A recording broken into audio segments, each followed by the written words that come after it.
I am going to be doing a presentation on neurobiology. I'm going to be covering 3 concepts. Just a quick overview of some neurobiology. Neurobiology is a brain science. The non-linear dynamic system is the brain and nervous system's fluid process impacted by relationships and the environment.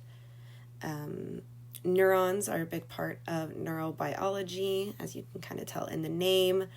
There's 100 billion in the brain at time of birth.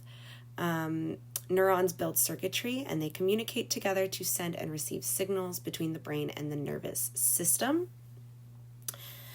Concepts of neuroscience to enhance brain function and healthy individuals that we will be talking about today is going to be the plane of possibility, the triangle of well-being, and some middle prefrontal functions. Starting with the plane of possibility. The plane of possibility is a visual graph that depicts several dimensions of human experience. So with that being said, that is when, we're experiencing something, either a thought or feeling or mood, and this is how it is looked at on a visual graph. By looking at the plane, we are able to understand the connections between subjective experience and neuronal activity. So this is how our inner mental life can be shaped by awareness. So if we look at the graph and become aware of our experiences, our inner mental life can be shaped by this. There are 2 sides to the plane, the subjective experience and neural firing. This theory and plane is a working place to start. It is not an answer to mental health life, so this is something that we should be working towards, figuring out, not the answer. This is an example of the graph, and we'll go ahead and talk about what we are seeing here, but this is a 3P diagram of the plane of possibility. So that x-axis that you're seeing is going to be time. Time is moving horizontally on the graph. Our y-axis is going to be degrees of probability extending vertically. So as the peaks get higher the probability of that experience occurring. The z-axis, so that axis moving forward, is going to be diversity, or moving toward or away from the viewer.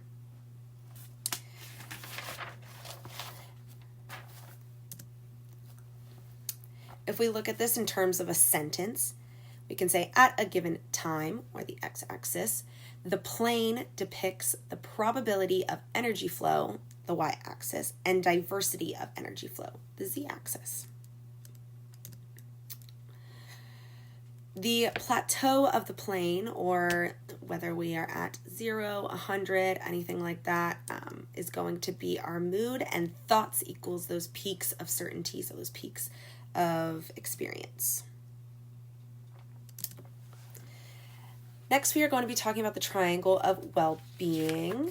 The triangle is going to give us a look at a 3-pointed figure that represents the mind, brain, and relationships.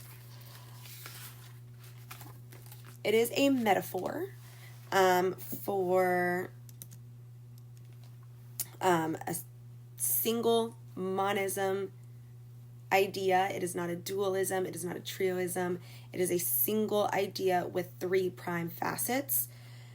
So this triangle represents the process of which energy and information flows and how the flow changes across time.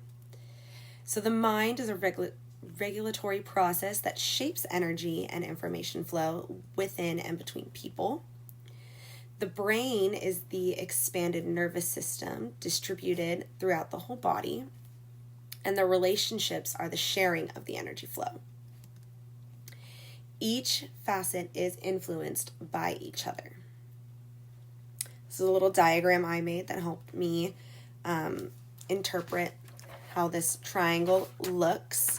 So we're looking at the top really quick. It says the mind. It's monitor and modify the flow of energy and information, which is regulation. We can look at the brain, which is a mechanism, which is the structural means through which the energy and information flow occurs within the body. And then relationships, which is sharing, the exchange of energy and info flow between two or more people. Interpersonal neurobiology kind of embraces our ground of reality when we look at this concept. We cannot separate these three elements of energy and information from each other. These are interconnected. Integration, linkage of differentiated elements leads to a healthy mind, healthy brain, and healthy relationship when looking at this triangle. A well-regulated brain coordinates and balances its functions through being integrated, which then the functional connection of those differentiated individuals to one another permits compassionate and empathic communication, which in turn creates rewarding relationships. Those rewarding relationships thrive with integrative, communicative, and differences are honored, and compassionate connection is cultivated. With those healthy relationships, then embodied and rational integration arises, a coherent inner mental life, and mental integration is reached with resilience. Moving on to those middle prefrontal functions. So, middle prefrontal functions. When we're thinking about this, we're thinking about four major regions of the brain that are working to make up the middle prefrontal cortex. This is the anterior cingulate, the orbital frontal cortex, the medial prefrontal, and the ventral prefrontal. So these four regions work together. The outcome of these various regions as they work together to link widely separated areas of the nervous system. So they work together to link all of these systems. The reality of their function is that they emerge from the linkage of the cortex, the limbic area, the brain stem, the body proper, and signals from other brains from individuals as we communicate with others. The middle prefrontal functions are important for everyday communication, everyday mental health, but let's look at those 9 functions. There are 9 functions of the middle prefrontal cortex. Right here, you can kind of see a diagram of where that middle prefrontal cortex is, but those 9 functions include body regulation, which is just the system that systems are coordinated and balanced within the body. Attuned communication is tuning into the internal states of another individual, so being able to communicate and be attuned to that communication with other individuals. Emotional balance is optimally activated internal states of emotion, so being able to regulate our emotions and activate them effectively and optimally. Response flexibility, that is pausing before response to reflect on available options for the experience instead of just acting without thinking. That is where that kind of phrase comes from. Think before you speak, think before you do. Fear modulation is just about reducing fear within the body and within the mind. The next 3 are kind of how we're going to map the world around us. So insight is that mind sight map of me. So sight, knowing, awareness of ourselves. Empathy is that mind sight map of you. So imagining to be another person. Morality is that mind-sight map of we, perspective of the larger good of the community, of the population, of the people around you. And function number 9 is intuition, which is access to the input from the body. So those are our 9 functions. All right, next we're going to talk about how social work practice has strengthened these areas. So social work practice has strengthened the plane of possibility. By using the plane, it allows potential to change the direction of the plane. So if we are in a mood of sadness, our peaks are going to be stiff peaks of I feel helpless, I feel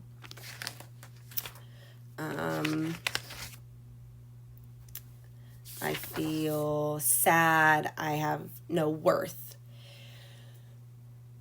Once we are able to put some practices into perspective, we have the potential to have those peaks relax, and that plane change direction from being a plane of sadness and a plane of hopelessness to an open plane where more possibilities can happen, and it's not as much of a probability of those bad experiences happening. The plane of possibility can also drive neural firing into a new pattern. When we use that, when we use the mental experiences, those upper curves are driving neural firing. So every time we use the plane, we're driving a new pattern. We can use the mind to change our relationships and our neural firing patterns with intention. So as we intend to change, we are changing. The mind is recursive, so it does feedback on itself. It influences elements at which it arises. It's self-organizing. So if we are taking on new patterns, we are awakening the mind, we are altering the probability or the neural profiles. Looking at how social work practice strengthens with the triangle of well-being. If we apply the triangle daily, we are allowing clients to see how their minds emerge from neural mechanisms. So if we are doing that, we can let clients know about how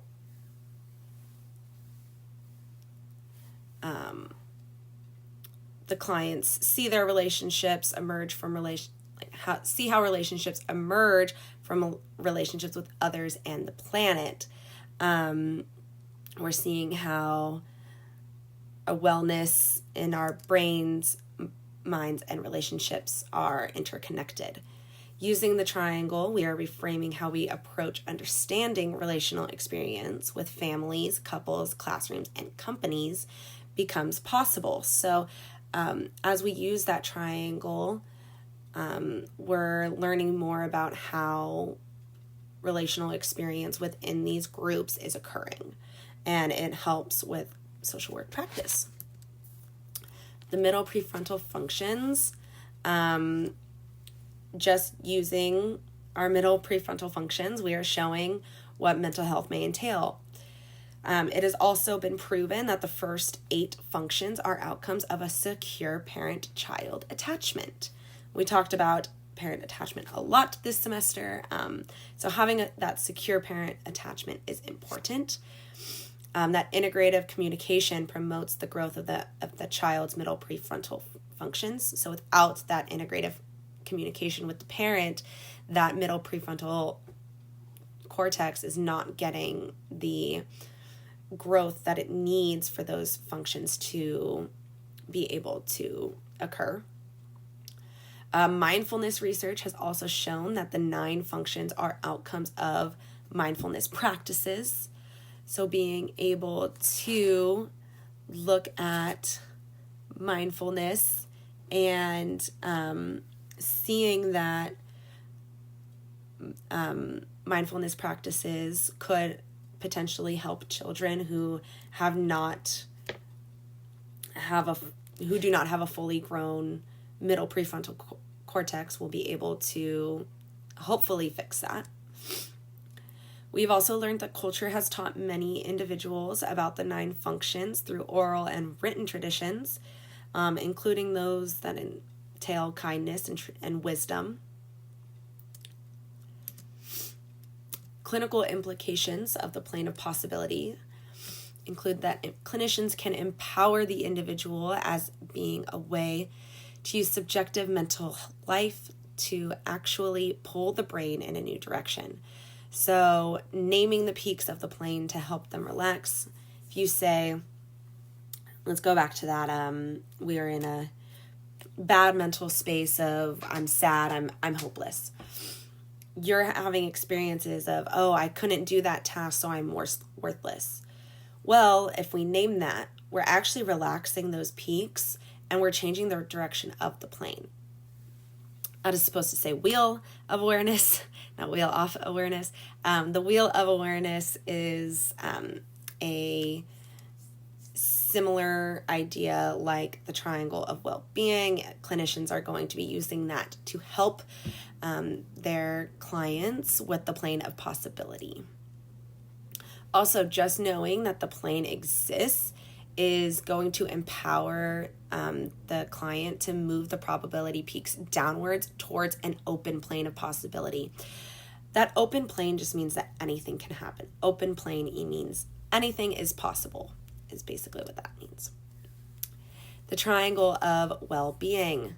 The triangle of well-being actually helped us reframe the DSM. I feel like we all kind of know what the DSM is, the diagnostic manual. So this triangle of well-being basically states that each symptom and each syndrome is seen as an example of chaos or rigidity resulted from impaired integration. So we can empower each other to discover novel and effective approaches to promoting wellness, and clinical interventions can be created to target the development of domains of integration in a client's life. The roles of clinicians, parents, or teachers can be to facilitate the discovery of the potential for integration inherent in each person. So integration, we have an inherent push towards integration. So having a syndrome with these symptoms of chaos and rigidity is actually pushing us away. So the clinician can actually facilitate the discovery of potential towards integration. Clinical implications for the middle prefrontal functions. Embracing every small change we create in ourselves, we can actually manifest in our interactions within the network of connections we built. So we can manifest these functions within our interactions if we just embrace every small change we make. Time in practice. So time in is going to be using time within ourselves to focus on a mindful way on the inner nature of experience. So we're going to look within ourselves on the inner nature of experience. It's inexpensive and it's an effective way to promote resilience in youth if we practice this in schools. Clinicians can use mindful awareness practices and promote secure attachment within their clients. And that is all I have for you guys. If you guys have any questions or feedback, that would be awesome. Thank you guys so much.